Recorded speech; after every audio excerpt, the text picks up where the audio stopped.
The Great Inversion, when attention became more valuable than money.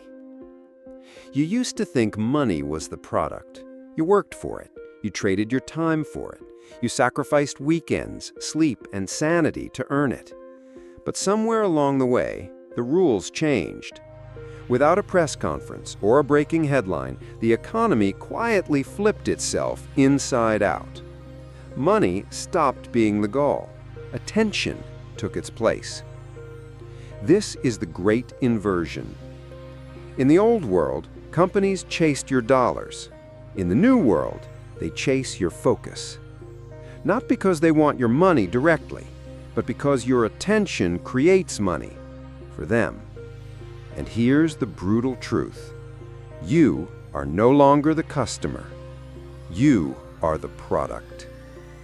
Every scroll, every click, every second your eyes linger on a post, it's tracked, measured, and sold. You think you're watching the content, but really, the content is watching you.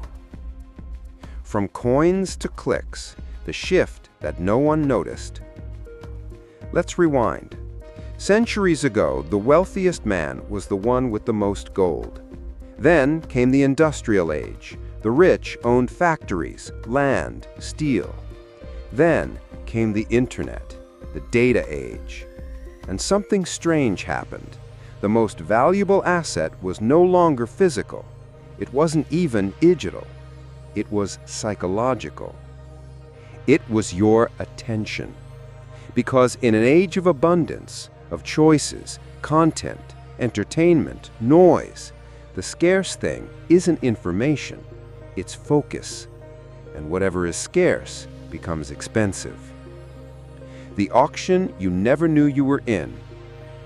Every time you open your phone, a silent auction begins.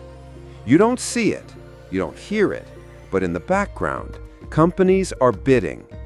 I'll pay 8 cents to show him this ad. I'll pay 15 if she clicks on it. I'll pay 20 if he watches past 3 seconds. And guess what? You've already been sold before you even know what you're looking for. Your eyes are the commodity. Your scrolling is the transaction. Your attention is the currency. And someone else is cashing the check. They don't need you to buy, just to look. YouTube doesn't need you to pay. Instagram doesn't need you to subscribe. TikTok doesn't need your permission. All they need is your presence. Because in the attention economy, time equals profit. They monetize every second your eyes stay glued. And here's the genius. They've made you think you're in control, that you're choosing, browsing, exploring. But you're not choosing. You're being guided, manipulated, nudged. Not toward what's valuable, but toward what's profitable for them. The currency of the future is invisible. Think about it. Money can be counted, measured, stored. But attention? You don't notice when it slips. You don't track where it goes. And that's what makes it so easy to steal. In 1 hour, you can give pieces of yourself away. 10 minutes to a clickbait video, 20 to an outrage post, 30 to someone else's life on Instagram, until you look up and wonder where the day went. And worse, you wonder why your own life feels like it's standing still while the world scrolls past. Because you're investing in everything but yourself. From distraction to dependency. It didn't start as manipulation. At first, it was harmless. Funny videos, cute memes, messages from friends. But then came metrics. Then came algorithms. Then came billions in ad revenue.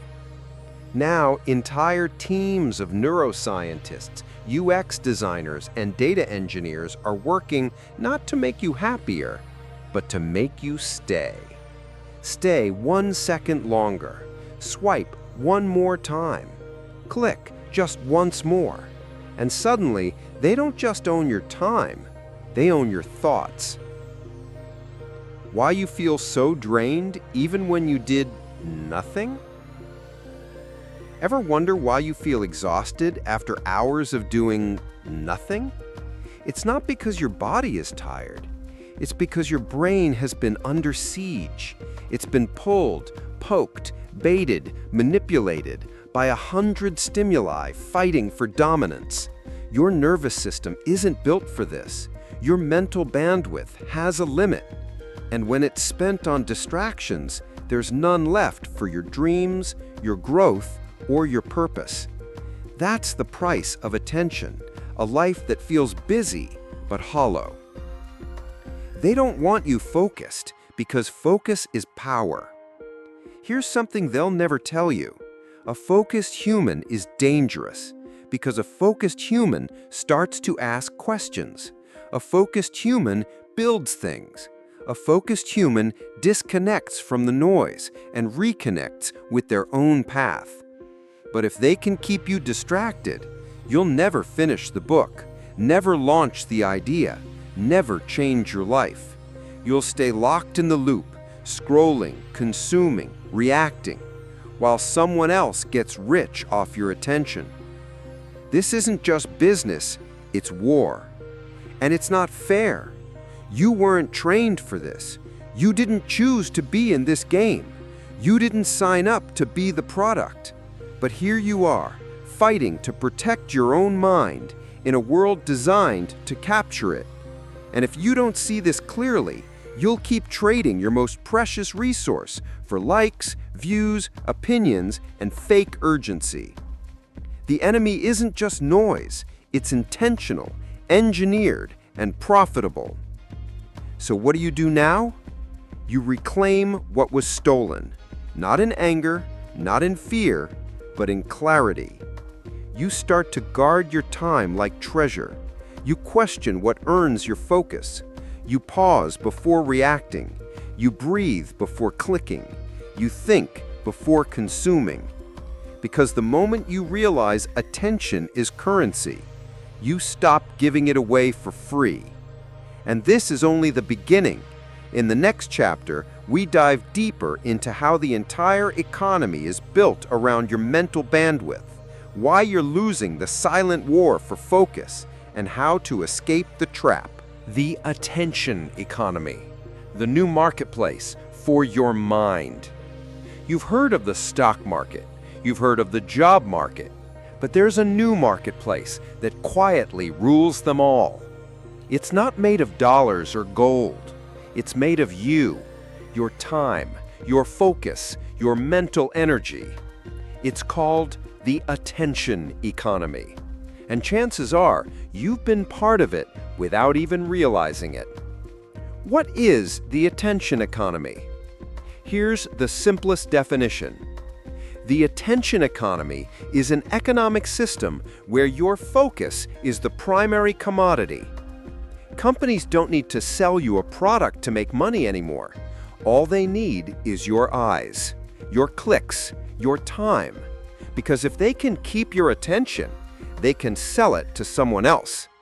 Advertisers will pay top dollar to show you an ad.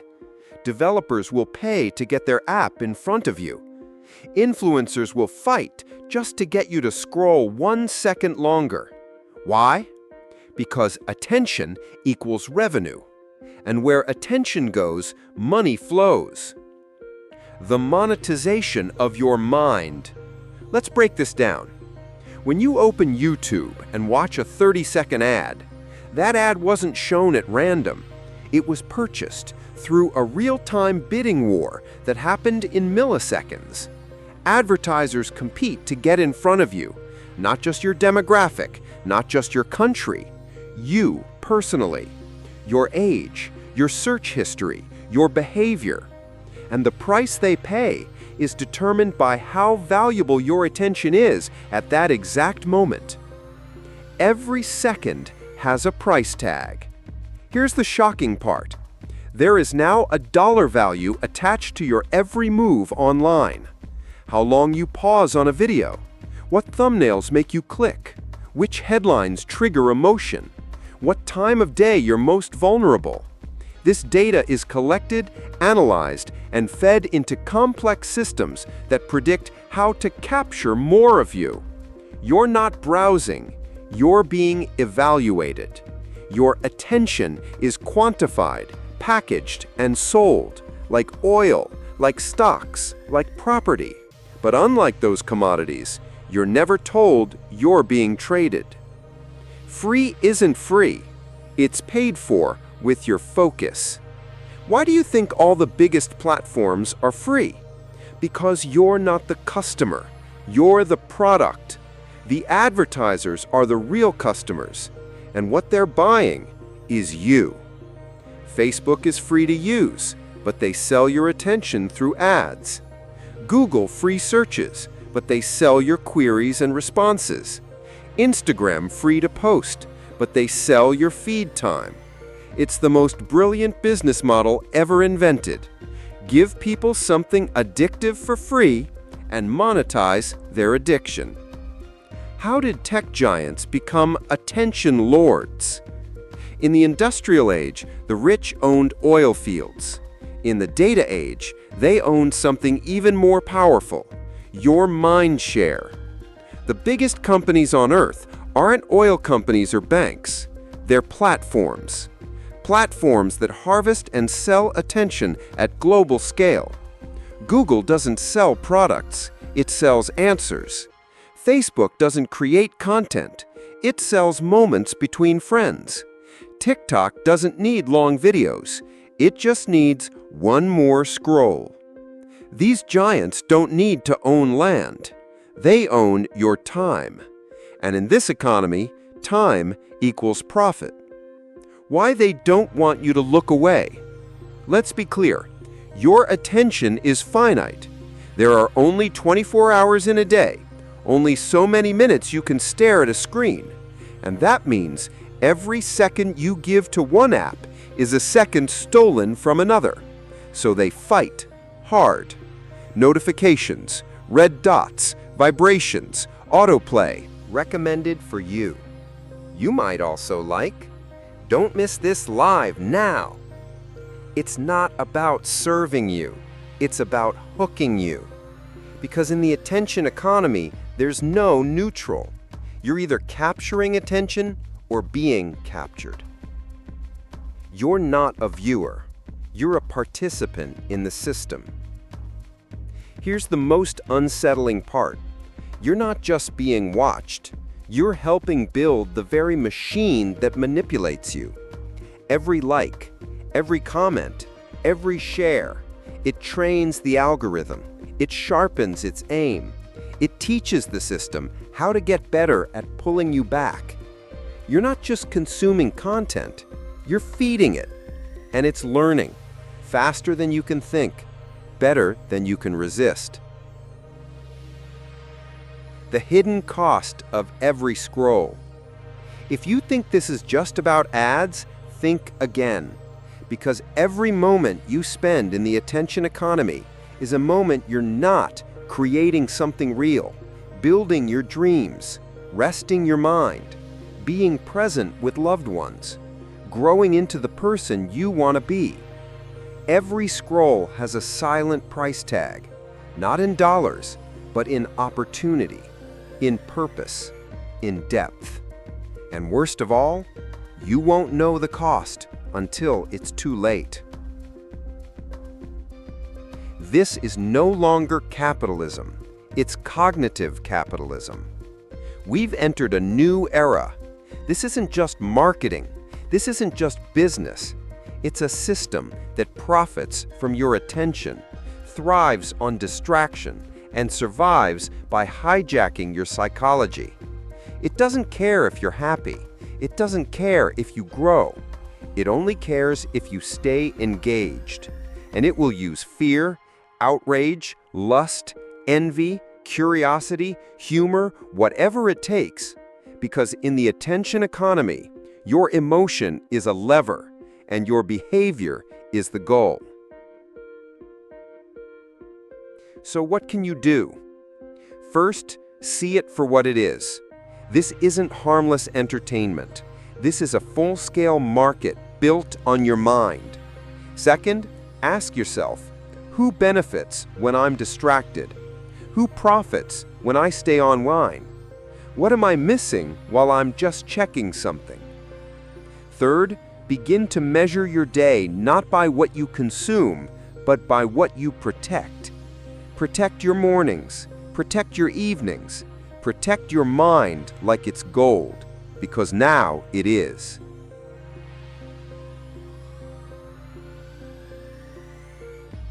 Coming up next, Part 3, Hijacked by Design, How Apps Are Engineered to Steal Your Focus. In the next chapter, we go even deeper into the manipulative design systems used to keep you hooked, how your brain is wired to fall for it, and what you can do to fight back. Hijacked by Design, How Apps Are Engineered to Steal Your Focus. You think you're in control, but you're not. Because the apps you use daily, TikTok, Instagram, YouTube, Facebook, even your email, aren't neutral tools. They are engineered systems, built by some of the smartest minds in the world, backed by trillions of data points, and designed with one goal: to hijack your attention and never give it back. This isn't a bug, it's the business model. Here's what most people don't realize. You're not distracted by accident. You're distracted by design. Every button, every sound, every color, every delay, every vibration, it's all intentional. Not to serve you, but to manipulate you. This is not conspiracy. This is product design. It's called behavioral engineering, and it's the foundation of the attention economy. The dopamine hack. Let's talk about dopamine, the brain's reward chemical. When you experience something pleasurable, a laugh, a compliment, a like on your photo, your brain releases dopamine. It feels good, so you want more. App designers know this, and they've turned dopamine into a trap. You post a photo, people like it, dopamine. You refresh your feed, something new appears, dopamine. You scroll, see something exciting, dopamine. You get a notification, your heart jumps, dopamine. Over time, you're not just using the app, you're chasing dopamine. And like any addict, you don't stop when you're satisfied, you stop when you're exhausted. The infinite scroll, a design that destroys boundaries. In the past, when you read a book or watched a movie, there was a clear ending. Now, there's no end. Apps use something called infinite scroll, a design that ensures there is always something more waiting below the fold. You can't finish TikTok. You can't complete Instagram. You can't close YouTube Shorts. There's always another hit, another swipe, another thrill. Just one more becomes 3 hours lost, and by the time you realize it, your energy is gone. Not because you chose, but because the system was built that way. The red dot, a weapon of urgency. Why are notification dots red? Because red is the color of urgency. It triggers anxiety. It tells your brain, something's happening, you need to check this now. Even if it's nothing important, even if it's just a like from someone you don't care about. The red dot creates tension, and the only way to release it, click, open, engage. You're not just responding, you're being conditioned. Variable rewards, the trick from slot machines. Here's a psychological hack used in casinos and now in your apps. It's called the variable reward system. When rewards are predictable, your brain gets bored. But when they're random, your brain stays excited. Will this swipe show something funny? Will this post get a lot of likes? Will this message be from someone important? You don't know. And that uncertainty keeps you hooked. Just like pulling a slot machine lever, you keep swiping, not for what's there, but for what might be. The pull to refresh mechanism. Ever noticed how pulling down your screen refreshes your feed? That action wasn't designed for convenience. It was copied directly from slot machines, the pull of the lever. It gives your brain a moment of tension, a pause, a hope. Then, boom, a new reward. And you do it again, and again, and again, until you're not even thinking anymore. You're just pulling, waiting, reacting. Like a gambler, but instead of money, you're spending your life. Why the algorithm knows you better than you know yourself. These systems aren't static. They learn. The more you scroll, the more the algorithm understands. What colors catch your eye? What length of video keeps you watching? What words trigger emotion? What people you envy? What makes you angry? What makes you stay? It doesn't just recommend content. It predicts and shapes behavior. It can make you feel inspired, enraged, insecure, happy, hopeless, depending on what keeps you engaged longer. You're not using the app is using you. Micro delays, micro animations, micro manipulations. Even the tiniest design details are intentional. A slight delay before showing a like count. A subtle animation that makes opening a message feel smoother. A pause before loading a new video that builds anticipation. These don't serve functionality. They serve engagement. Your brain interprets these moments as important, so you give them more focus. You stay longer, and every extra second is profit for them. Your time is their bottom line. Every feature has a price, but you don't pay it in dollars. You pay it in sleep, focus, energy, relationships, creativity, purpose. Because the more time you give them, the less you have for yourself. And that's the trade-off no one talks about. They get revenue. You get regret. The illusion of free will. You might say, but I choose what I want to watch. Do you? Or are you choosing from a list carefully curated to manipulate your choices? You think you're exploring, but you're being nudged. You think you're interested, but you're reacting. You think you're deciding, but the architecture of the app has already decided what you'll see. And if you think you're immune, that's exactly what makes it work. The real danger, you forget you are hijacked. This is the scariest part. Most people never even realize it happened. They just feel tired, distracted, unmotivated, scattered, uncreative, lonely, stuck. They blame themselves, but the truth is, your attention has been under attack for years, not from enemies, but from engineers, not from war, but from design. And if you don't wake up, you'll keep living a life you didn't choose. So how do you fight back? Become aware. The first step is to see the system for what it is, not neutral, not harmless, not innocent. Audit your habits. Which apps consume your energy? Which ones restore it? Redesign your environment. Turn off notifications. Remove addictive apps. Create friction between you and distraction. Replace reaction with intention. Instead of opening apps automatically, ask, what am I here to do? Because if you don't design your attention, someone else will.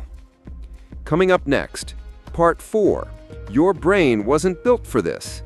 In the next chapter, we'll explore why your ancient brain is no match for modern tech, how the overload is damaging your memory and emotions, and what this means for the future of human focus. Your brain wasn't built for this.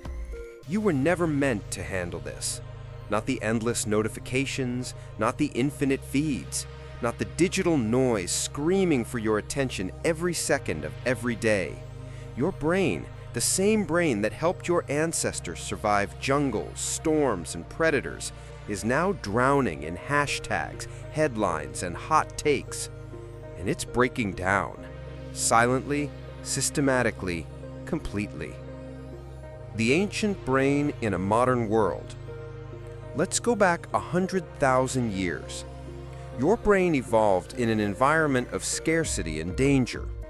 Limited food, real predators, small tribes, simple tools, a handful of stimuli at a time. Focus was a survival tool. Distraction could get you killed. So your brain learned to react quickly to sounds, sights, and movement. It became incredibly sensitive to novelty, emotion, and potential threats. That same brain now lives in a world where everything is competing for your reaction, and it's overwhelmed. Cognitive overload, the silent breakdown. Every day, your brain is bombarded with thousands of images, dozens of tabs, hundreds of micro-decisions, endless scrolling, constant input. This isn't stimulation, it's cognitive assault, and it comes with a price. Mental fatigue, forgetfulness, anxiety, shortened attention span, decision paralysis, emotional numbness. You're not bad at focusing. Your brain is defending itself from a world it was never built to handle. Why you can't remember what you just saw. Ever close an app and realize you don't even remember what you looked at? That's not your fault. That's working memory fatigue. Your brain can only hold a limited number of thoughts at once. When you switch from video to post, to message, to email, to reel, to ad, your short-term memory becomes fragmented. You saw everything. You absorbed nothing. You consumed content, but your brain couldn't process meaning. And the more you do this, the weaker your memory becomes. The myth of multitasking. You think you're multitasking, jumping between apps, texting while listening to a podcast, watching a video while replying to DMs. But neuroscience is clear. Multitasking is a myth. You're not doing two things. You're switching quickly between them. And every time you switch, you pay a cost. Decreased accuracy, lower comprehension, slower performance, more mental fatigue. Your brain needs time to reset between tasks, but modern life gives it none. That's why you feel scattered, even after a productive day, because you were never truly focused. The collapse of deep work. Deep work is the ability to focus without distraction on a cognitively demanding task. It's how books get written, businesses get built, ideas become reality. But deep work requires long, uninterrupted blocks of attention, and that's almost impossible in the current environment. Why? Because the moment you start to focus, your phone buzzes, a tab flashes, an app pings, a thought drifts, and just like that, your brain resets. Momentum is lost. Progress dies. We are raising a generation that knows everything but can't think deeply about anything. Stress and anxiety, the hidden consequence. Every ping triggers micro-stress. Every notification activates your fight-or-flight response. Not enough to make you panic, but enough to flood your system with cortisol, the stress hormone. And over time, this slow drip becomes a flood. Sleeplessness, irritability, restlessness, brain fog, low energy, depression. You're not lazy. You're not broken. You're burned out by stimulation you didn't ask for. Your brain needs stillness, but stillness has disappeared. True restoration doesn't come from rest alone. It comes from mental silence, from boredom, from slowness, from solitude. But in a world where every pause is filled with a screen, your brain never resets. In the bathroom, scrolling, at dinner, checking, in bed, watching, while walking, headphones in. You've forgotten what it feels like to be mentally alone, and that is where your creative power used to live. What happens when a brain never gets quiet? It becomes reactive instead of reflective. It craves stimulation instead of creation. It forgets how to be present. It becomes addicted to anything but stillness. And the scariest part? You start to confuse numbness with peace. But peace isn't passive. Peace is powerful. Peace is when your mind returns to you.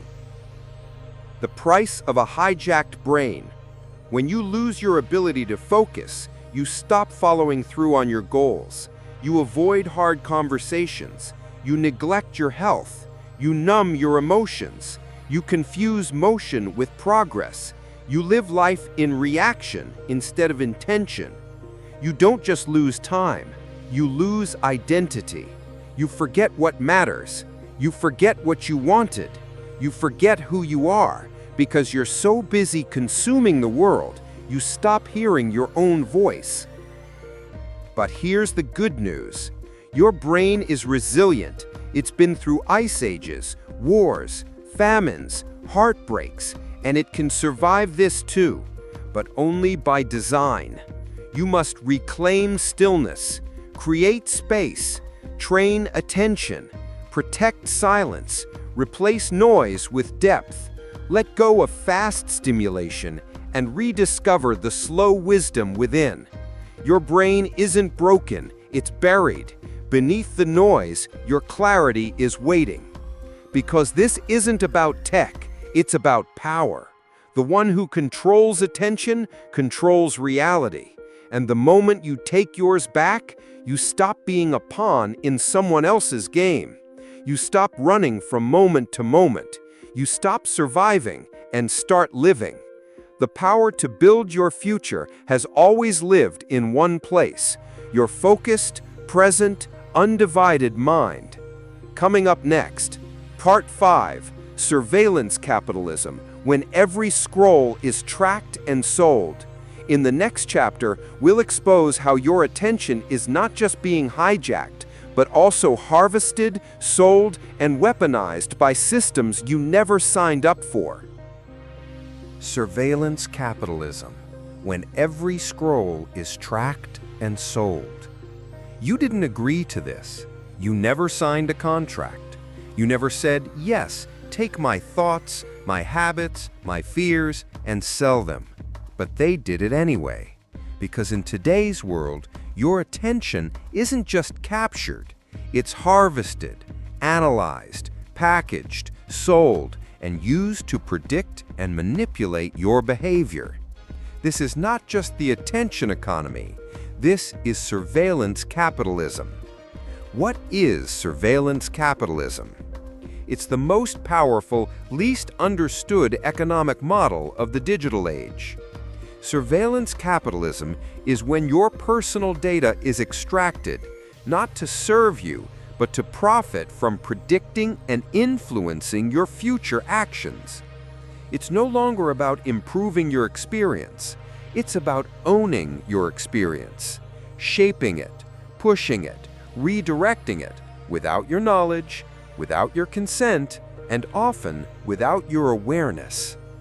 Your life is a stream of data. Every moment you're online, you're leaking information. What you search, what you pause on, who you follow, how fast you scroll, where your eyes move. Yes, eye tracking exists. Your typing rhythm, your tone of voice on audio, your emotional reactions to content. This data doesn't vanish. It doesn't sit idle. It goes into machines that learn you better than you know yourself. You're not a user. You're a data source. Remember, when something online is free, you are the product. But in surveillance capitalism, it's deeper. You're the raw material. Just like oil companies drill the earth to extract black gold, Tech companies drill your behavior to extract emotional gold. They don't want to just understand you. They want to predict you and ultimately control you. Prediction is the new gold rush. Why do they collect your data? Not for fun, not for archives, but to create what's called a predictive model, a digital replica of your mind. This model knows when you're most likely to buy something, what kinds of ads work on you, when you're sad, bored, excited, jealous, how to nudge you toward a certain behavior, when you're most vulnerable to distraction or temptation. This isn't guesswork. This is algorithmic certainty. And once they can predict you, they can sell that prediction to marketers, to governments, to political campaigns, to anyone willing to pay. Behavioral futures market. Yes, that's a real term. There is now a marketplace, a literal exchange, where your future behavior is bought and sold. It's called the behavioral futures market, and you're not invited. Advertisers bid to show you a product at the exact moment you're most likely to say yes. Political parties bid to insert messages into your feed at the exact time you're most emotionally unstable. They're not just selling products, they're selling certainty of influence. We can make this person feel X, then do Y, then buy Z. That's not advertising, that's engineering human behavior. You're not being watched, you're being designed. You think you're just scrolling, just watching, just liking, but your behavior is being sculpted, shaped, steered, little by little. Suggested content, curated feeds, personalized ads, micro-targeted messaging, real-time nudging, all designed not to inform you, but to influence you. You are not just being watched, you are being edited. The consent illusion. But I agreed to the terms and conditions. Did you? Did you really read the 34-page privacy policy written in legalese? Did you fully understand what shared data with third parties meant? Of course not. No one does. Because the goal was never to inform you. The goal was legally cover the exploitation of your personal life. The emotional manipulation game. Surveillance capitalism doesn't just want your data, it wants your emotion. Why? Because emotions are the fastest path to behavior. Outrage spreads faster than facts. Fear gets more clicks than hope. Envy keeps you scrolling longer than gratitude. Loneliness drives purchases. Boredom opens wallets. So your feed becomes a mirror, not of truth, but of your most manipulable state. You're not being informed, you're being agitated, because agitation makes money. This isn't just about ads, it's about power. At scale, this becomes terrifying. Elections influenced, movements derailed, cultures divided, truth distorted, reality fractured. When your perception of the world is filtered through algorithms optimized for profit, democracy itself is under threat. Because how can you think freely when every thought is subtly nudged by invisible hands? Your privacy isn't just personal, it's collective. Some say, I have nothing to hide, but that's the wrong question. The issue isn't hiding, it's autonomy. It's the right to think, feel, and act without being manipulated. When your mind becomes a marketplace, freedom becomes fiction. And the more we normalize this surveillance, the more we surrender our future to forces we can't see and don't understand. You can't opt out of a world built this way. Here's the scariest truth. Even if you delete your apps, even if you go offline, you still exist in someone else's data set. Your location was tracked. Your face appeared in someone's photo. Your voice echoed in someone's message. We now live in a surveillance society, not because we chose it, but because we were never given a real choice. But you're not powerless. Awareness is the first rebellion. The moment you realize your attention is being harvested, you can begin to protect it. The moment you understand how surveillance capitalism works, you can resist its influence. You may not control the system, but you can control how much of yourself you offer it.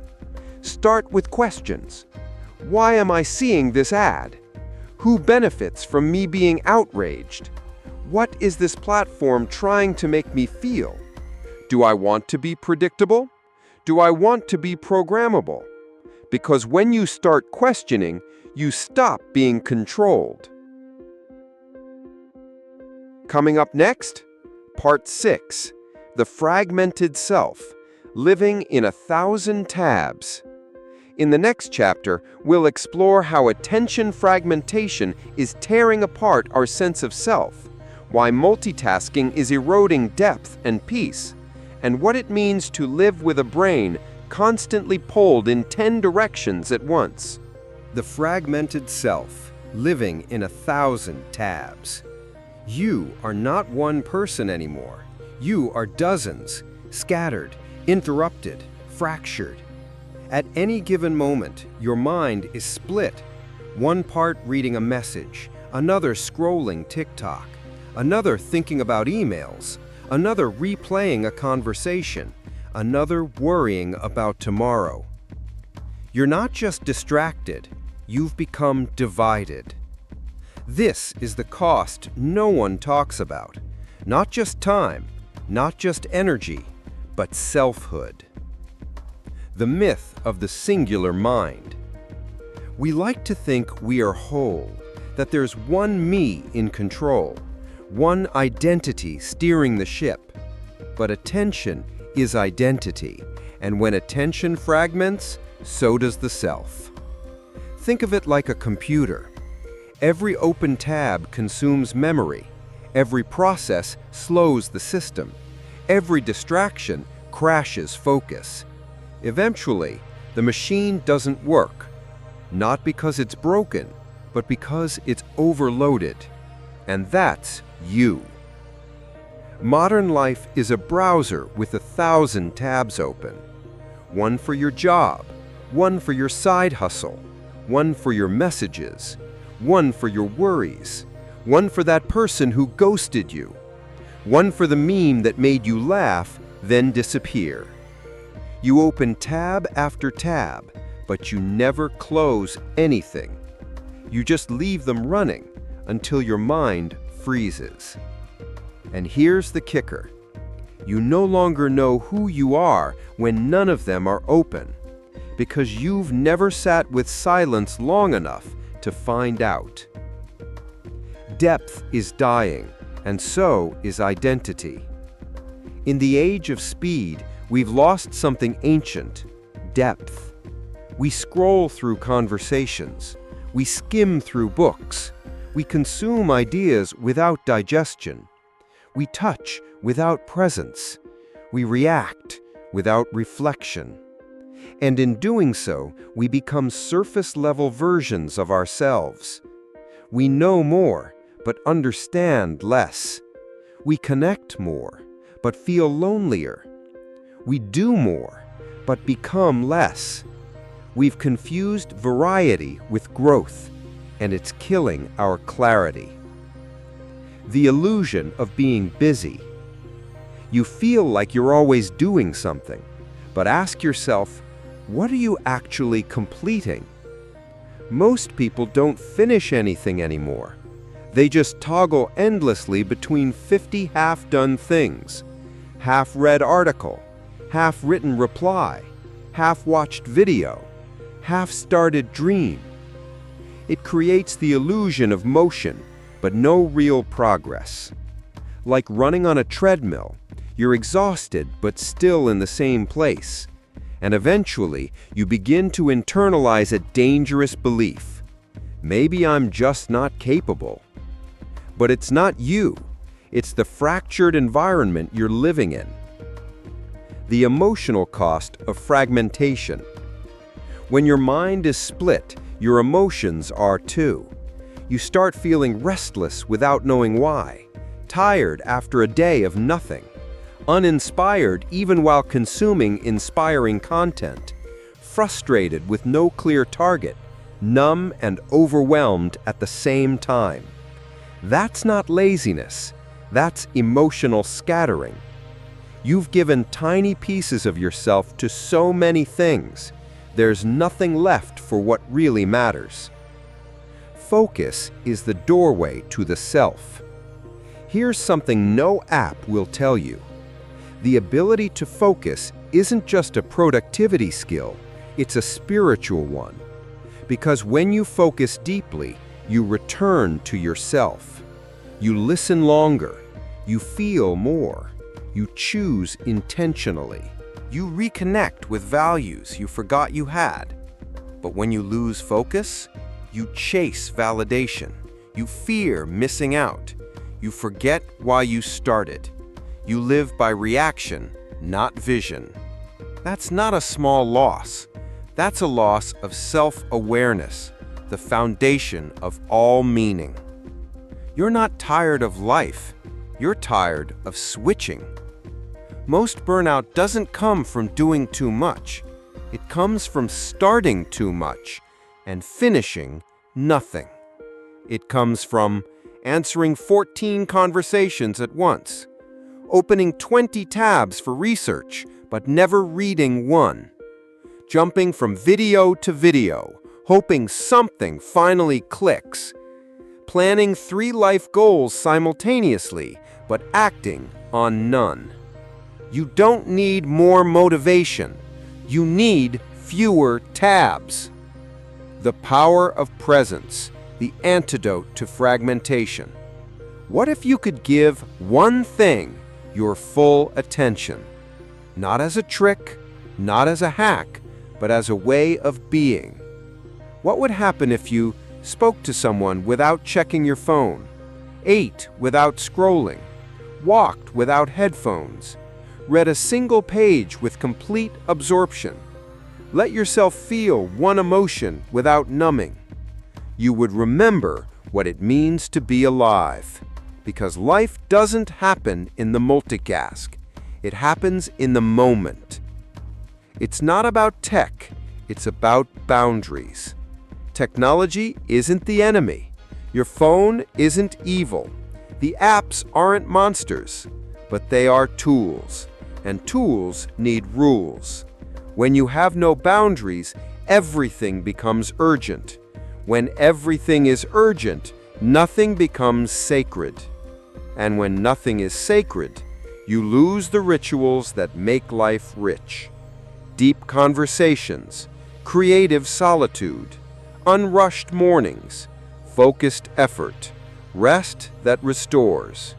These aren't luxuries. They're what make us human. Start closing tabs, not at once, not with guilt, but with courage. Pick one thing to finish, one task to immerse in, one relationship to be present with, one thought to sit with, one idea to go deeper on, and then let the others go. Because your mind is not infinite. Your energy is not endless. Your soul is not a hard drive. You don't need to live in 1,000 tabs. You need one clear window with the real you inside. Coming up next, Part 7, The Illusion of Choice, How Algorithms Think for You. In the next chapter, we'll expose how your freedom to choose online is carefully constructed by invisible systems, why you're only choosing from what's been pre-filtered, and how that illusion is shaping your beliefs, your taste, and your identity. The illusion of choice, how algorithms think for you. You believe you're choosing, that every scroll, every like, every tap is your decision. But what if that freedom was an illusion? What if the platforms you trust, Google, YouTube, TikTok, Facebook, Instagram, aren't just showing you content, they're shaping your worldview? You think you're exploring, but in reality, you're being herded, one swipe at a time. The algorithmic filter you never see. Every time you open an app, you enter a closed world. You see what the algorithm decides is relevant, what it calculates will keep you scrolling, what it believes will trigger the strongest emotional reaction, what others like you engaged with. You don't see everything. You don't even see the most important things. You see the most profitable things for the platform, not for you. You are not choosing what you see.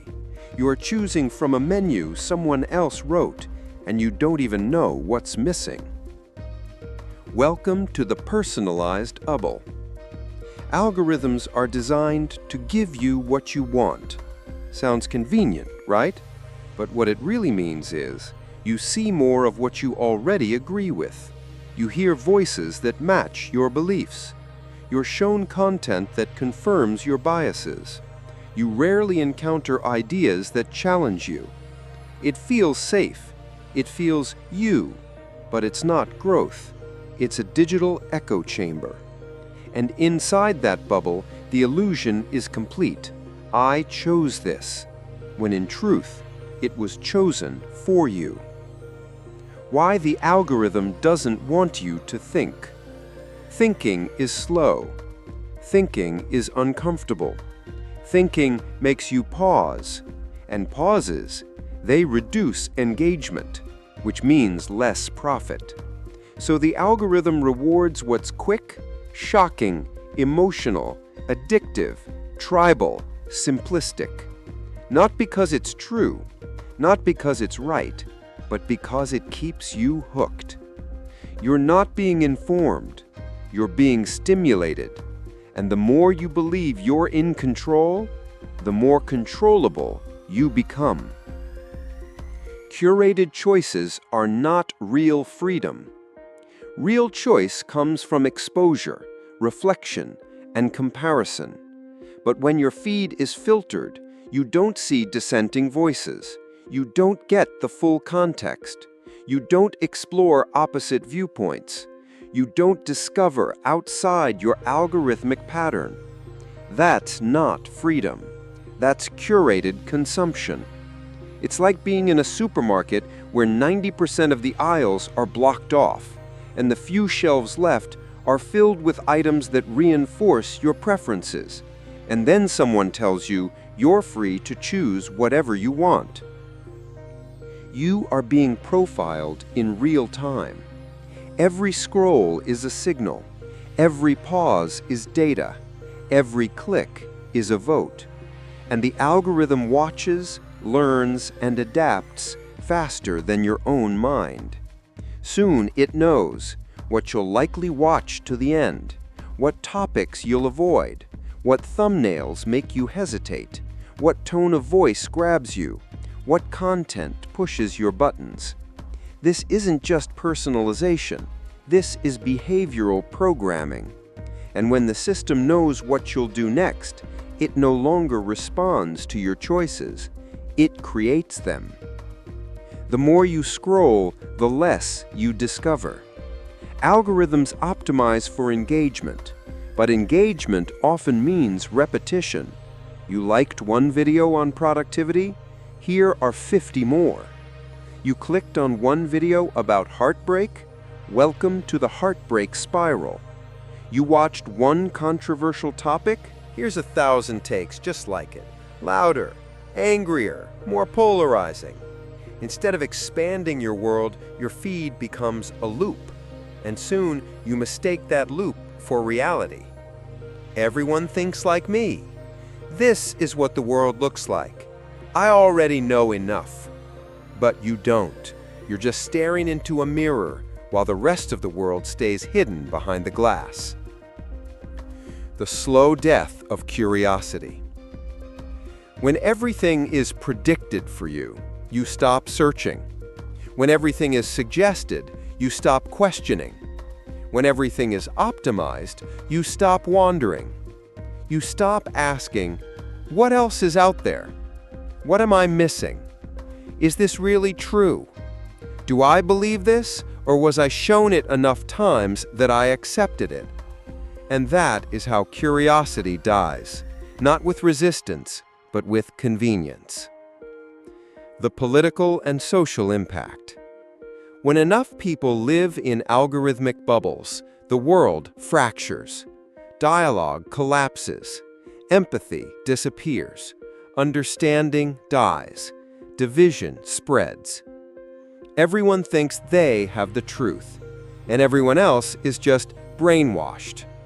But in reality, everyone is being fed different versions of the same world, each tailored to keep them outraged, entertained, and locked in. This is not a neutral system. It shapes opinions. It tilts elections. It redirects attention. It manufactures consent. And the most dangerous part? It all feels so natural. So what can you do? Be skeptical of your feed. If everything you see reinforces what you already believe, it's not education, it's manipulation. Go outside your algorithm. Read from sources that challenge you. Listen to voices you disagree with, not to argue, but to understand. Ask who benefits. Every piece of content is pushing something, an idea, a product, a belief. Ask, why am I being shown this? Reclaim your curiosity. Start searching again, not just Googling, but wondering, asking real questions, following genuine interest. Pause before reacting. The fastest reactions are the most profitable, but often the least thoughtful. Freedom begins where choice returns. You are not weak. You are not incapable. You are simply swimming in a system that profits from your passivity. But the moment you pause, question, choose differently, you begin to break the spell. The algorithm is powerful, but it cannot override a conscious, curious, courageous mind. And that's what you still have, if you remember how to use it. Coming up next, Part 8, the political cost when attention decides who rules. In the next chapter, we'll uncover how attention, once a personal resource, has become the most powerful political weapon of our time, reshaping elections, weaponizing outrage, and turning public opinion into a programmable tool. The political cost, when attention decides who rules. You used to think politics was about policies, debates, ideas, leadership, truth. But that was another era. In today's world, it's no longer about what's right, it's about who gets your attention first. Because power has shifted. Not just in government, not just in media, but in your feed. In the age of digital noise, whoever controls your attention controls your beliefs. And whoever controls your beliefs wins. The weaponization of your focus. Attention isn't neutral. It can be used to sell a product, promote a cause, amplify truth, or spread lies. And in politics, attention is power. Pure, untamed power. Not because it informs people, but because it steers emotions, manipulates perceptions, and redefines narratives. Elections are no longer won by ideas. They are won by algorithms, headlines, outrage, and virality. From town halls to trending hashtags. Once upon a time, politicians earned your trust by standing in front of you. Now, they just need to go viral. A tweet with enough heat, a soundbite framed for rage, a meme tailored for tribalism, a gotcha moment clipped for shares. Substance is optional. Spectacle is the strategy. Because in this attention economy, the one who shouts the loudest or triggers the strongest reaction wins the screen. And if they win your screen, they win your mind. You're not voting with ballots anymore. You're voting with clicks. Every time you like, share, retweet, or comment, you're casting a vote, not in an election booth, but in the algorithmic marketplace of influence. Share a clip of outrage, more people see it. Comment on a hot take, it gets boosted. Engage with conflict, conflict becomes currency. And the platforms, they don't care about truth. They care about engagement, because attention generates profit, and division is profitable. The rise of outrage politics. The fastest way to hold your attention? Make you angry, make you afraid, make you feel attacked, make you feel morally superior. It's called rage farming, and politicians have become experts at it. They don't need to be honest. They need to be outrageous, because rage travels faster than reason. And in the attention economy, speed greater than accuracy. Echo chambers become voting booths. When algorithms feed you the same ideology every day, you stop questioning it. You stop seeing nuance. You stop hearing the other side. You assume everyone agrees with you. Then you meet someone who disagrees and you think they're crazy. But they're not. They've just been living in a different algorithm, one designed to confirm their biases, just like yours is designed to confirm yours. So democracy begins to fracture, not through violence, but through digital segregation. The death of debate. True democracy thrives on open dialogue, but when attention is monetized, dialogue dies. Why? Because real debate is slow, nuanced, boring to some, full of gray areas. But algorithms don't reward gray. They reward black and white, good versus evil, us versus them. So public discourse becomes a battlefield, not a conversation. And the casualty is truth. Political narratives are now engineered.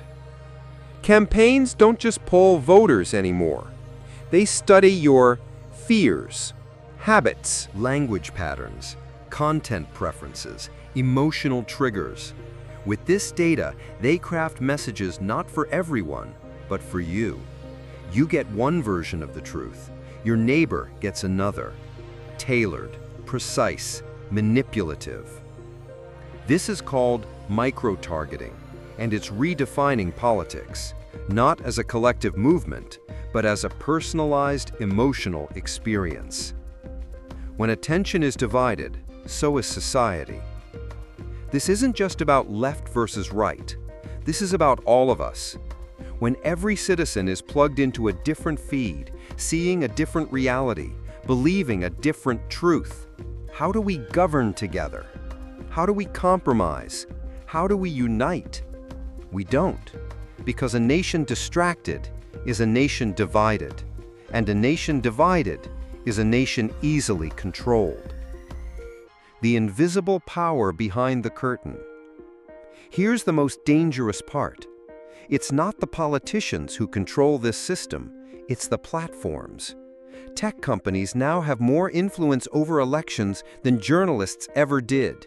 They decide which stories trend, which voices get silenced, which ads get boosted, which narratives go viral. They are the unelected kings of attention, and yet they are unaccountable. No votes, no transparency, no term limits, just endless control, one swipe at a time. So where do we go from here? You can't fix democracy until you fix your attention.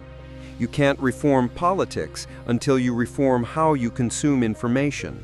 And you can't be free if your thoughts are being engineered without your consent. So start here. Audit your outrage. Are you angry because of real injustice or because of algorithmic bait? Question your feed. Who benefits from what you're seeing? What are you not seeing? Seek slow news. Truth doesn't need to scream, it needs to breathe. Turn off, then tune in. Step outside the noise. Read, reflect, talk in person, regain context. Because democracy begins with undivided attention. Real power doesn't start in Washington. It doesn't start in a campaign. It doesn't start in a vote. It starts with where you look, what you believe, what you value, what you choose to focus on. And if you don't choose, someone else will. Coming up next, Part 9, Mental Debt. You're paying with your sanity. In the next chapter, we'll uncover how the constant demand for attention is slowly bankrupting your mental health, creating a life filled with anxiety, exhaustion, and emotional emptiness, and what you can do to begin recovery. Mental debt. You're paying with your sanity. You haven't lost your mind, but you are paying for it every single day. Not with dollars, not with coins. You're paying with your peace, your clarity, your presence, your capacity to feel deeply, fully, and freely. This is mental debt, and it's the hidden cost of living in a world that feeds on your attention. The numbers may not show up in your bank account, but they will show up in your body, your emotions, your relationships, and your soul. What is mental debt? Think of it like financial debt. You spend more than you earn. You borrow from your future. You pay interest in stress, in chaos, in breakdowns. But instead of money, you're spending your focus, your emotional energy, and your mental bandwidth faster than you can restore them. You check just one more notification, reply to just one more message, watch just one more reel, and before you know it, your brain is overdrawn. Your mind becomes a battlefield. Your thoughts become noise. Your life becomes blurred. The symptoms you've normalized. You think it's just part of adult life. You think everyone feels like this, but that doesn't make it healthy. Here's what mental debt feels like. Constant tiredness, even after resting. Low-grade anxiety that won't go away. Feeling behind all the time. Trouble starting even simple tasks. Brain fog that makes it hard to think. A weird numbness like you're living through a screen. Bursts of energy followed by long crashes. Losing joy in things you used to love. This isn't laziness. This isn't weakness. This isn't your personality changing. This is what happens when you spend all your attention and never refill your soul. Distraction is a drug, and withdrawal hurts. You've trained your brain to expect a hit every few seconds. New post, new ping, new reply, new headline, new burst of dopamine. And when the hit doesn't come, you feel uneasy, restless, lonely, empty. That's dopamine withdrawal. The world has taught your mind to seek stimulation instead of stillness. And now, in the quiet, you feel lost. Because stillness isn't empty. It just feels empty when you've forgotten how to be present inside it. How anxiety becomes the background noise of your life. You don't even remember when it started. The twitch in your chest, the racing thoughts, the hyper-awareness. You just woke up one day and worry was already sitting on your pillow. That's what happens when your attention is hijacked constantly. Your nervous system gets trapped in a loop. Constant input, constant reaction, no reset, no grounding, no space to integrate. And eventually, your body forgets how to relax. Your mind forgets how to feel safe. You are drowning in open loops. Every unfinished thought, every half-read message, every notification you ignored but didn't delete, it all stays in your mind, like tabs in a browser you forgot to close. They take up space. They drain you in the background. It's called cognitive load, and it's why you can't focus on the one thing that actually matters. You're mentally trying to keep track of everything, but your brain wasn't built to hold it all. It was built to complete, to close, to let go. Until you do, the noise won't stop. You're always connected, but never restored. Your phone is always nearby.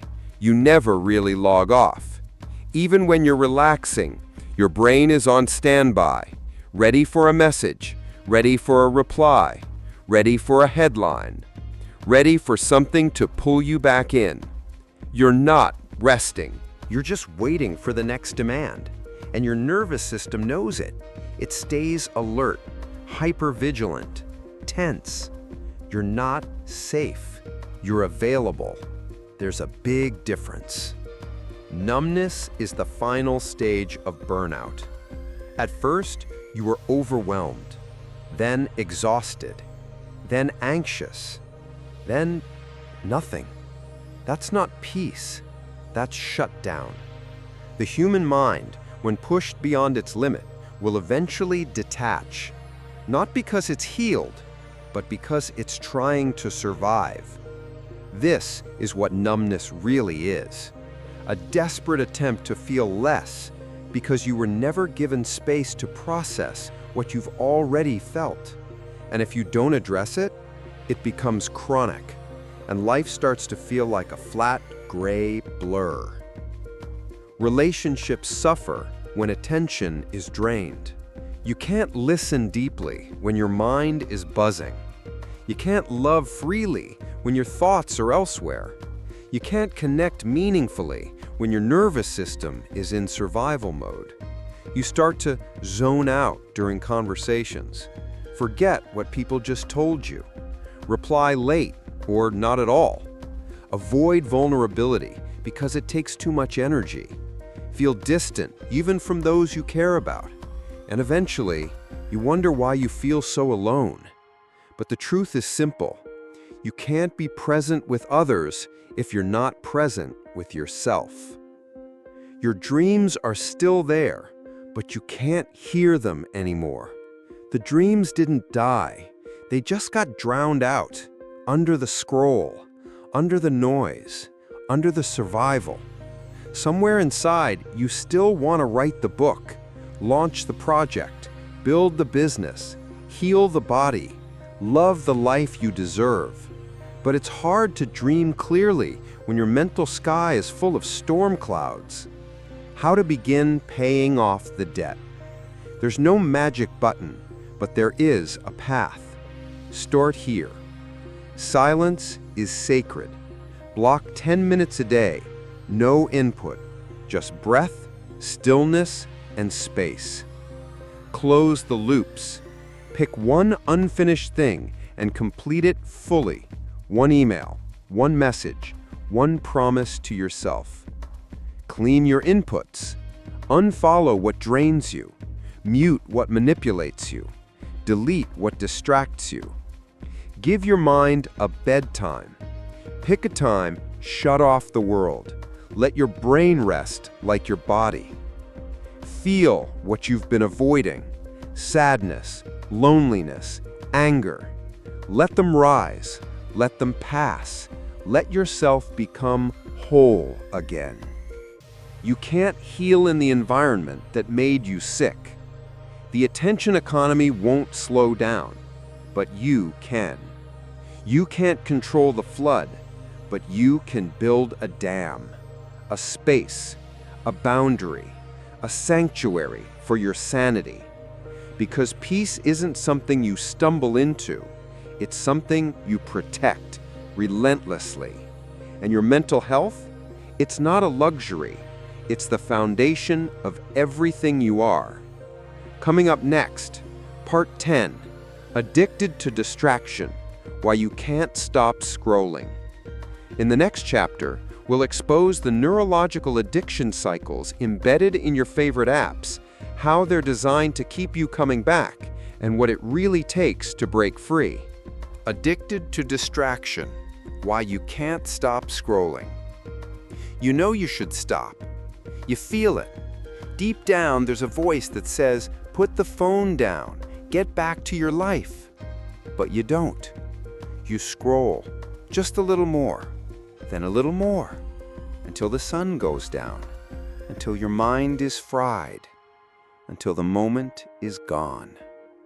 You're not just distracted, you're addicted to distraction.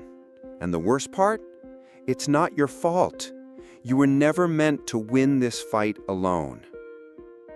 Distraction has become a lifestyle. Look around. We don't just get distracted now and then. We live in it. We wake up with distractions. We fall asleep with distractions. We can't even go to the bathroom without checking something. Distraction isn't a glitch in our system. It is the system. And it's built to be delicious, relentless, and inescapable. The science of the scroll, dopamine on demand. Let's break it down. Every time you open TikTok, tap on Instagram, check your notifications, refresh your feed, click on a trending video, your brain releases dopamine, the feel-good chemical. It gives you a tiny hit of pleasure, not enough to satisfy, just enough to make you want more. This creates what psychologists call an intermittent reward loop. You never know which scroll will make you laugh, cry, gasp, or rage. That randomness is powerful. It's the same technique slot machines use. That's right, your phone is a casino in your pocket, and every scroll is a pull of the lever. You're not choosing to keep going. Your brain is being trained. Apps don't just entertain you, they train you. Bright colors for instant attraction. Autoplay so you never stop to reflect. Push notifications to trigger urgency. Delayed likes to create anticipation. Sound cues that mimic reward bells. These are not accidents. They're features, not bugs. Because if they can keep you distracted long enough, they don't just win your time, they reshape your habits. And soon you reach for your phone without even thinking. That's not convenience, that's conditioning. Distraction feels good until it doesn't. At first it's fun, a meme that makes you laugh, a reel that inspires you, a post that sparks curiosity. But 5 minutes turn into 30, a scroll becomes a spiral, and suddenly you feel empty. Why? Because these inputs consume energy without giving you clarity. They simulate engagement without fulfillment. They scratch the surface, but never go deep. And when the high fades, you're left more tired than before.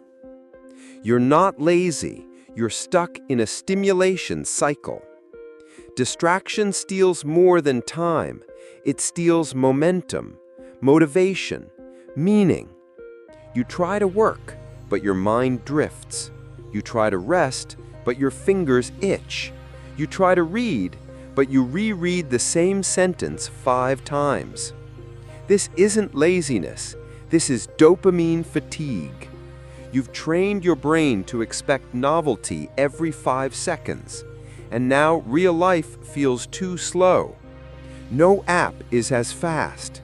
No task is as stimulating. No silence is as comforting. You don't want to scroll, but you don't know how to stop. Distraction becomes a shield from what you don't want to face. Let's get honest. We don't just scroll because we're bored. We scroll because we're avoiding something.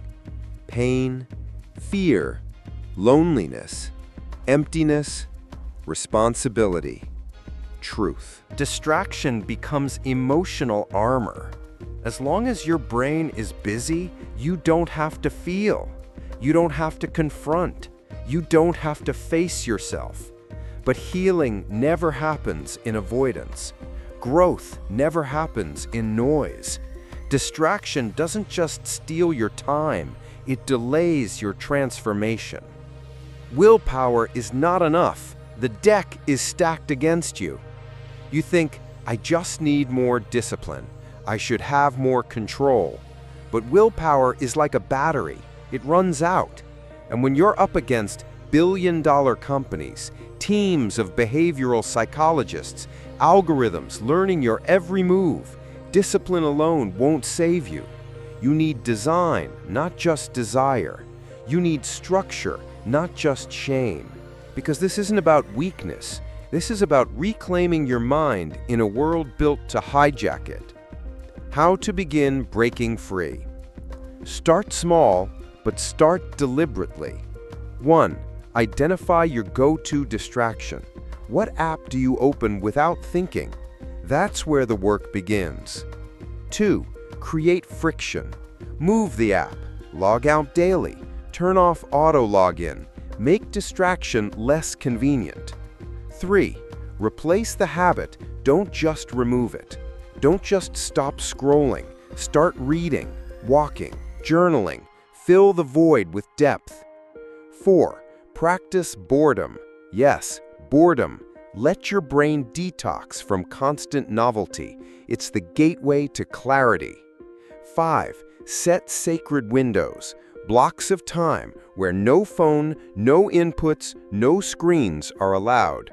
Protect them like gold. You don't need to quit everything, just win the first moment. The real battle isn't scrolling for 3 hours, it's the first 3 seconds. The moment you feel the impulse and pause. The moment you reach for your phone and stop. The moment you remember your purpose and return to it. Every victory begins with awareness, with choosing conscious action over unconscious reaction. And with each small win, the spell weakens. Discipline isn't punishment, it's permission to come back to yourself. You don't fight distraction to suffer, you fight it to feel again, to be present again, to be intentional again, to dream again. Because the version of you waiting beneath the noise is not weak, lazy, or broken. They're just buried in stimulation, and they're ready to come home. Coming up next, Part 11, The Corporate Colonization of Your Mind. In the next chapter, we'll pull back the curtain on how big tech doesn't just want your attention, it wants to own your entire mental landscape. From your thoughts to your decisions, we'll explore how corporations are quietly building empires inside your head. The corporate colonization of your mind. You may not see the fences. You may not feel the walls. You may not even realize you've been conquered. But the truth is chilling. Your mind has been colonized, not by a nation, not by a dictator, but by corporations, quietly, brilliantly, completely. They don't own your body, they don't own your soul, but they have, slowly, strategically, and systematically taken control of the most powerful thing you possess: your attention, your perception, your thoughts, your inner world. The new empire is invisible. In the past, empires conquered land. Today, they conquer minds. Because whoever owns your focus can shape your beliefs, habits, emotions, decisions, and identity. And what's terrifying is this: they don't need violence. They don't need force. They just need your eyes, a few seconds at a time. Your mind is now a monetizable landscape.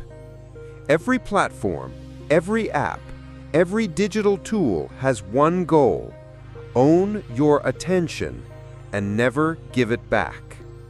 That means every second you're focused equals profit. Every emotion you feel equals data. Every thought you think equals a future prediction. Every choice you make equals a marketable insight. You're not just using the internet. The internet is using you. And corporations have built a fortress of influence inside your psyche. How they quietly invaded? It didn't happen overnight. It started with a helpful search engine, a way to stay in touch with friends, a map to find your way, a calendar to plan your day, a feed to keep you informed, a tool to save you time. Useful, helpful, convenient, until convenience became dependency, and dependency became control. Now, without even realizing it, you wake up to their alarms, scroll their apps, use their platforms to express your thoughts, trust their maps to move, let their AI organize your life. Let their metrics define your value. Let their suggestions shape your goals. You're living inside an architecture you didn't build, one designed to serve them, not you.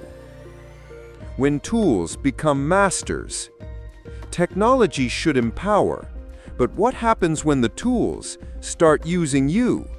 When your creativity is filtered through algorithms, when your curiosity is redirected toward clicks, when your attention span is shortened by design, you lose more than time, you lose sovereignty, because you're not choosing freely anymore. You're reacting predictably, and that predictability is highly profitable. Everything you do feeds their system. Like a post, they learn your taste. Watch a video, they track your attention span. Hesitate before clicking, they analyze emotional resistance. Stay longer on one product, they adjust pricing strategies. Every tap, pause, swipe, and scroll is a micro-contribution to a corporate mind map of you. And they're not mapping you for your benefit. They're mapping you to monetize you. Your personality is now a profile. Your behavior is now a product. Your mind is now real estate. Why freedom feels farther away. You're technically free. You can choose your content. You can switch platforms. You can delete your apps. But can you really? Can you focus without distraction? Can you spend a day without checking in? Can you make a decision without consulting a screen? Can you trust your own instincts over trending advice? Because true freedom isn't what you're allowed to do. It's what you can do without being influenced. And for many, that freedom is gone. How your goals have been hijacked. You once had dreams. You still do. But they've been diluted, reshaped to fit someone else's metrics. You want to create? You chase likes. You want to grow? You chase followers. You want to connect? You chase validation. You want to succeed? You chase trends. You don't even notice the shift, but slowly, your goals start serving their platforms. You become the content. You become the currency. You become a cog in their system, running hard, but going nowhere. The profit is theirs. The exhaustion is yours. Here's the cruel irony. They get your time. They get your data. They get your money. They get your trust. And in return, you get mental fatigue, anxiety, self-doubt, burnout, numbness, a false sense of urgency, 1,000 half-finished thoughts. They build empires. You lose presence, and all of it feels normal. This isn't a warning. It's a wake-up call. You're not doomed. You're not broken. You're not too far gone. But you must see the game for what it is. This is mental colonization. And you are not just a user. You are the resource. The power is subtle, but the consequences are massive. If you don't reclaim your mind, someone else will keep renting it forever. How to reclaim mental sovereignty. 1. Recognize the architecture. Ask yourself, is this platform helping me create or making me perform? 2. Reassert your authority. Uninstall what controls you. Pause what consumes you. Rebuild what serves you. 3. Rebuild trust in your inner compass. You don't need more suggestions. You need space to listen to yourself. 4. Redefine value. Your worth is not in likes, not in clicks, not in reach. It's in your attention and where you place it. 5. Reconnect with intention. Start your day before your device. Return to stillness. Protect depth. Choose presence. Because your mind is sacred. Not for sale, not for rent, not for manipulation.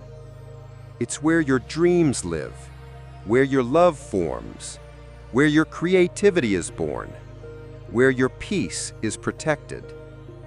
If corporations have colonized your attention, then reclaiming it is revolutionary. Start the revolution, one choice at a time, one app at a time, one moment of presence at a time. Coming up next, Part 12, How This is Killing Creativity, Purpose, and Depth. In the next chapter, we'll explore how the fragmentation of your attention is not only draining your energy, but destroying your ability to create, reflect, and live with meaning. How this is killing creativity, purpose, and depth. There was a time when silence birthed ideas, when long walks produced clarity, when boredom gave way to genius. But that time is slipping away. Because in a world hijacked by distraction, you don't just lose time, you lose depth, you lose meaning, you lose the inner space where all great things begin. What dies first isn't your energy, it's your creativity, your purpose, your presence. Creativity needs space to breathe. You can't create in chaos. You can't innovate in interruption. You can't dream while being pulled in 1,000 directions.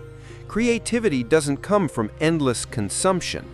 It comes from conscious stillness. It emerges when your brain has time to wander, room to connect unrelated thoughts, space to feel boredom and move beyond it, freedom to explore without expectation.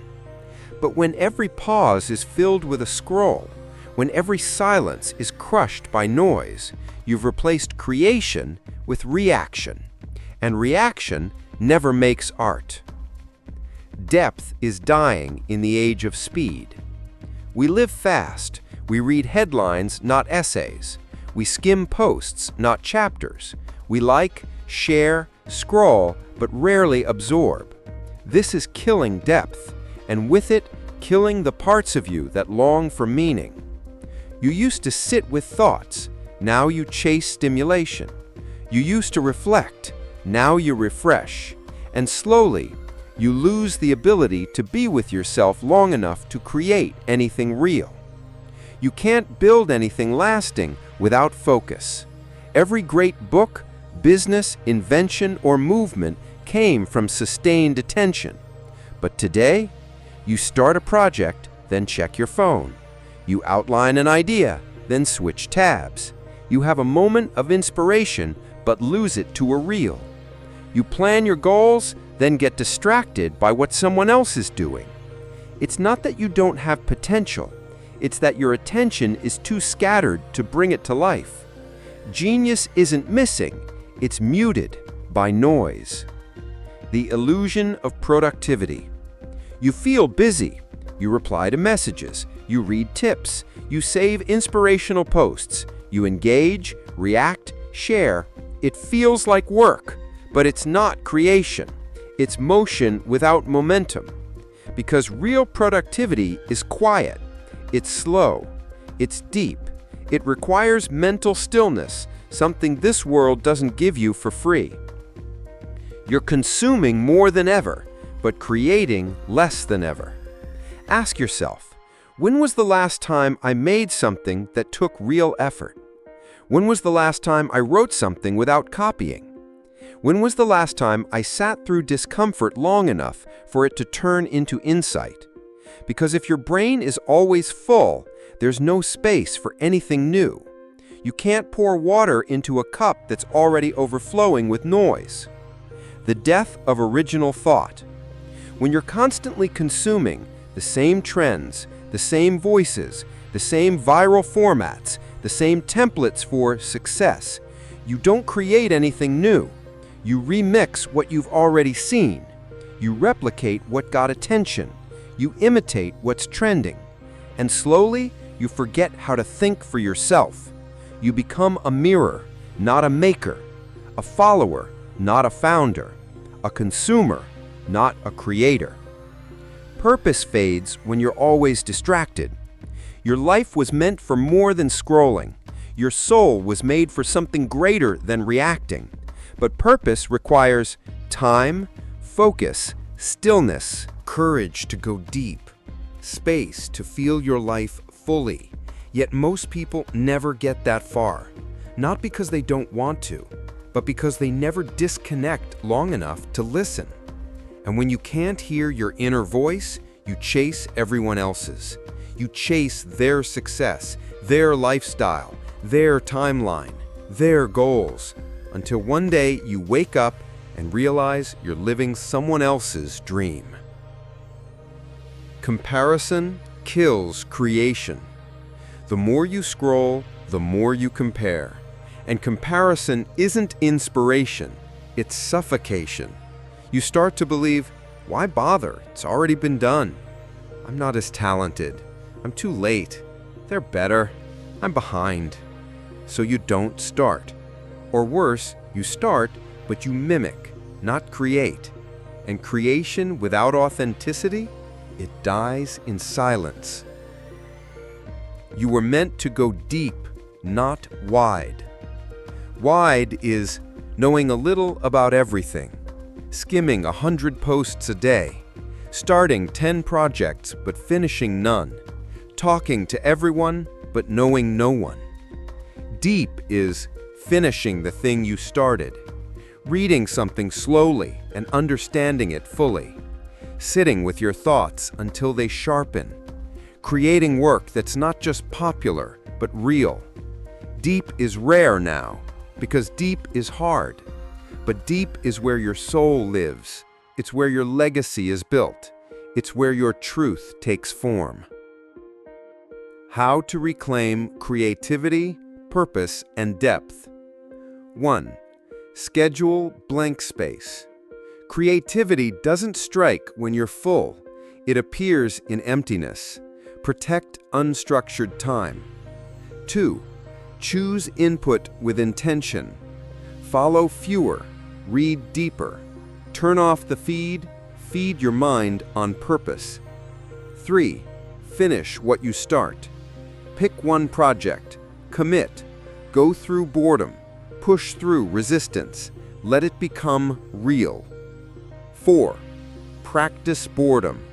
Yes, again, boredom is the doorway to original thought. Without it, you only repeat what you've already seen. 5. Unfollow comparison. Mute, block, step back. You can't build from truth if you're drowning in envy. You don't need more inspiration. You need less interruption. The muse still speaks. Your inner voice still whispers. Your genius is still alive. But they require quiet. They require commitment. They require depth. And in a world that profits from your shallowness, choosing depth is the most rebellious, powerful, and sacred thing you can do. Return to depth. Return to purpose. Return to the creative force that was always inside you. Coming up next, Part 13, Reclaiming Your Focus, Fighting Back Against the Attention Thieves. In the next chapter, we shift from awareness to action, showing you how to build real systems, habits, and inner strength to take your mind back and live with clarity again. Reclaiming your focus, fighting back against the attention thieves. You've seen it now. The hijacking, the manipulation, the fragmentation, the invisible war for your attention. But here's the good news. You can fight back. You can reclaim your mind. You can rebuild your focus. You can become whole again. This isn't about deleting your phone and hiding in the mountains.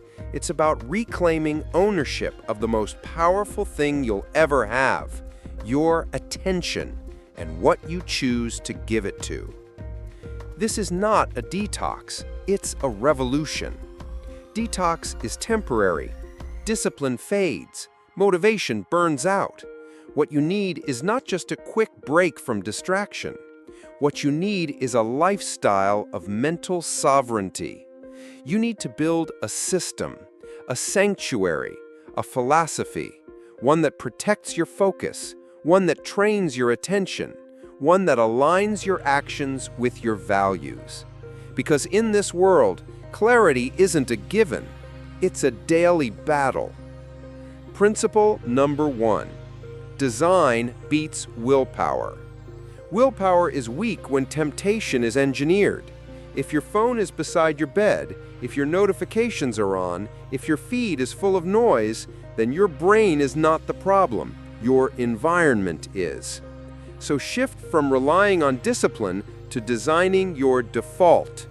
Ask yourself, can I make distraction harder? Can I make deep work easier? Can I make stillness more inviting? Small changes, massive power. Tactics to design for focus. Remove one app from your home screen. Out of sight equals out of impulse. Use grayscale mode. Color triggers attention. Gray softens the pull. Turn off all non-essential notifications. You don't need to know every like, ping, or ping pong. Create one no-input hour per day. No phone, no media, just you, your thoughts, and presence. Use app blockers during your peak hours. Set your highest value times as sacred. Guard them like gold. Principle number 2. Train your attention like a muscle. Focus isn't just a state, it's a skill. And like any skill, it requires repetition, intention, patience, resistance, rest. The more you train it, the stronger it becomes. The more you give in, the weaker it gets. Start with 5 minutes, then 15, then 30. Train your mind to stay, to go deep, to resist the pull of every tiny distraction. You don't need to win the whole war in one day. You just need to win the next moment. Principle number 3. Honor the power of single tasking. Multitasking is a myth. The human brain can't split its attention without cost. Every switch between tasks creates lag, loss, noise, mental fatigue. So reclaim your focus by simplifying. Do one thing with all of you. One tab open, one conversation active, one project in front of you. The more present you are, the more powerful your mind becomes. Presence is not a luxury, it's a superpower. Principle number 4, create rituals of depth. Routines can dull you, but rituals elevate you. You don't need to be perfect, but you do need to be intentional. Create a sacred rhythm around your focus. A morning ritual of quiet, a midday reset walk, a sunset hour for solitude, a tech-free zone in your home, a weekly no-digital Sabbath. Let the world be loud. Let you be still.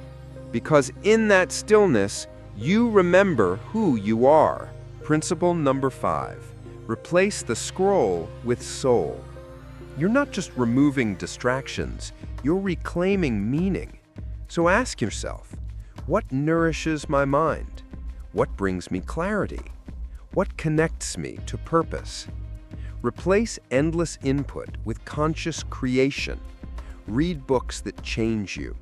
Write thoughts that free you. Make art that reflects you. Have conversations that heal you. Build something that outlives you. Your soul doesn't crave noise. It craves depth. Principle number 6, protect your evenings like a temple.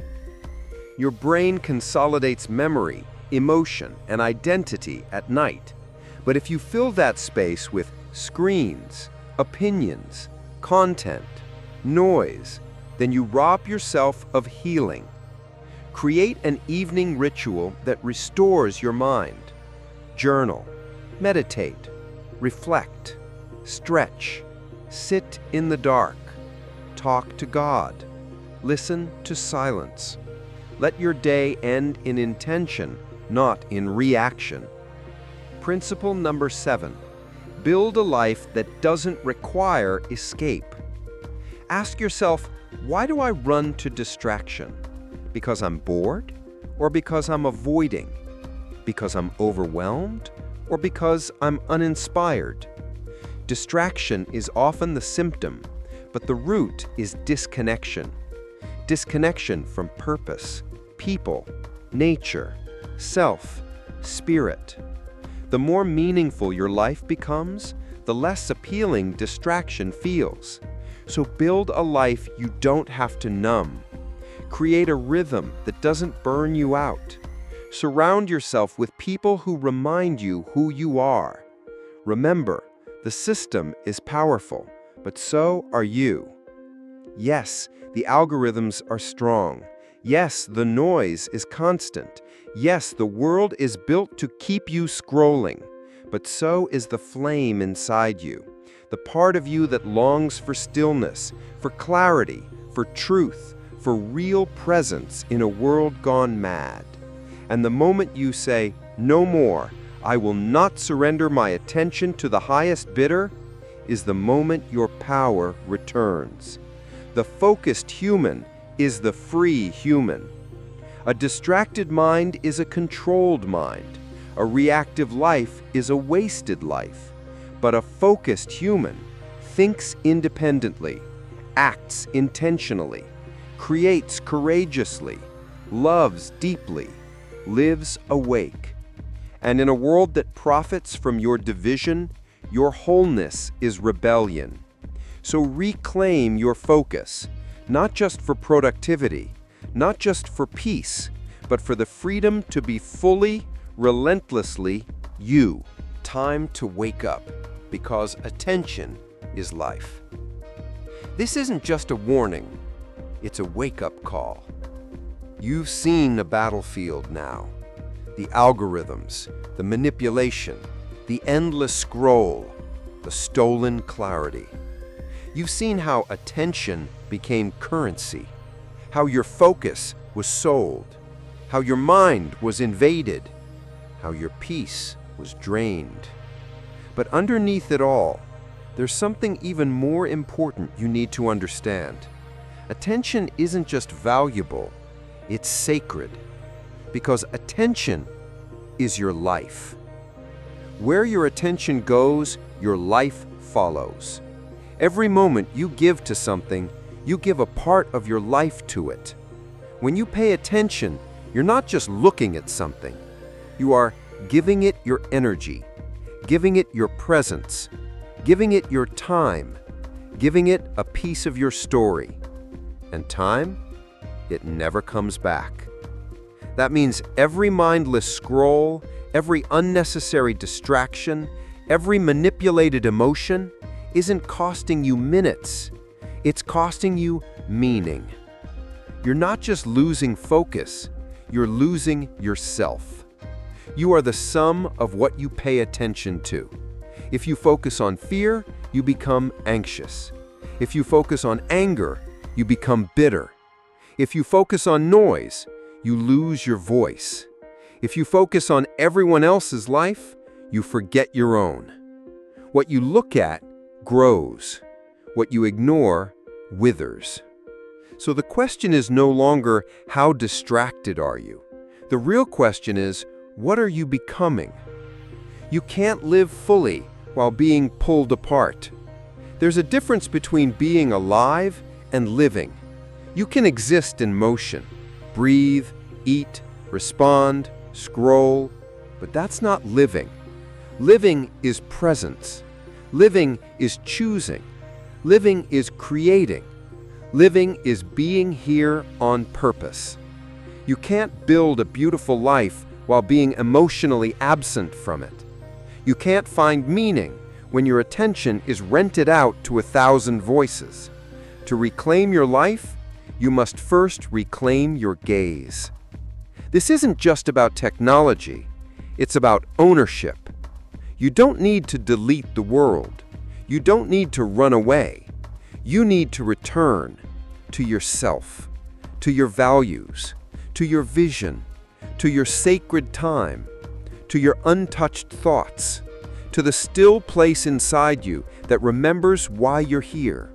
Because no matter how powerful the algorithms become, no matter how noisy the world gets, you still have one sacred power they can't steal without permission.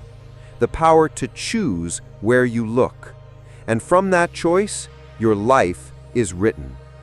Wake up, choose, direct. Stop defaulting, start deciding. Stop reacting, start creating. Stop running from boredom, start building through it. You don't need another productivity hack. You need a clear why. Why do you want your focus back? Why does clarity matter? Why do your days deserve presence? Why is your mind worth protecting? Because until you answer that, distraction will keep winning. The return of the focused human. A focused human is a rare thing now, and that's what makes them powerful. A focused human can think clearly in chaos, can move with vision in a world of noise, can create what hasn't been created, can resist what others blindly accept, can build a life that's real, not reactive. And the world needs more of them. The world needs you, awake, present, intentional, unapologetically here. You don't need to escape the world. You just need to wake up in it. You're not here to scroll your life away. You're not here to drown in comparison. You're not here to be a pawn in someone else's profit model. You're here to see clearly, to feel deeply, to create boldly, to love fearlessly, to live awake. But none of that can happen if your gaze is stolen. So take it back. Final words. You will forget this tomorrow, unless you act today. So begin now. Close the tab. Put down the phone. Take a deep breath. Look around. Come back to your body. Come back to your moment. Come back to yourself. And remember, attention is not just the cost of a distracted life. It is the foundation of a meaningful one. Guard it. Feed it. Use it wisely. Because in the end, you don't get back time. You don't get back clarity. You don't get back presence. You only get this moment. And this moment is yours if you're brave enough to take it back.